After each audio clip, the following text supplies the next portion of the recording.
보물제 1580호 수국사 목조 아미타 열의 좌상에서 100여 점의 복장 유물이 수습됐는데 특히 밀교대장은 국내에서 최초로 발견된 사례입니다. 하지만 전적류의 90%가량이 보존 처리가 시급할 정도로 손상 속도가 빠르다고 합니다. 하경목 기자입니다. 2008년 보물 제1580호로 지정된 수국사 목조 아미타 열의 자상에서 100여 점에 이르는 복장 유물이 수습됐습니다. 특히 복장품 가운데 주목되는 불교 전적은 밀교대장으로 국내에서는 최초의 발견 사례로 평가됐습니다. 이외에도 전적과 다라니, 중수기 등 지류와 직물류 등 고려시대 유물과 조선시대, 중국 원대로 짐작되는 유물 등 귀중한 자료들이 포함됐습니다. 수국사는 문화재청과 은평구의 후원으로 동국대학교 박물관의 복장 유물을 이관해 각 분야 전문가들의 종합조사를 진행했습니다.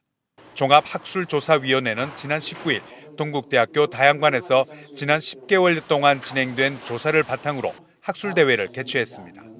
부처님 계금을 모시면서 복장에 계속 추가돼서 이렇게 이제 그 발원문이 지금까지 이제 근대까지 이렇게 오게 됐습니다. 그러다 보니까 마치 이제 우리 정우택 교수님은 복장 유물의 타임 캡슐이다. 이번 연구에는 중앙대 송일기 교수와 한국전통문화대학교 정광용, 심연옥 교수가 전적과 재질별 특성, 재질 분석에 참여했습니다.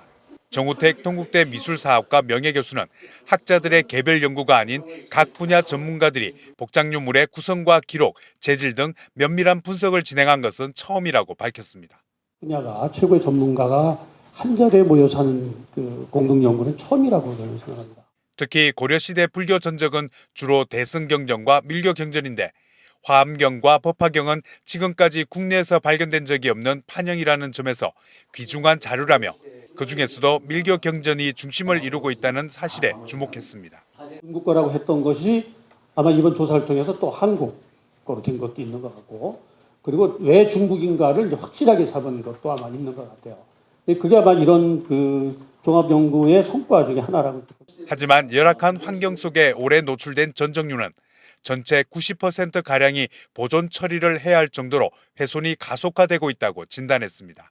또 불복장의 의식과 역사적 의미로 볼 때 복장유물의 시기에 따른 개별 문화재 지정이 아닌 출토 복장유물 전체에 대한 문화재 지정도 필요하다고 제안했습니다.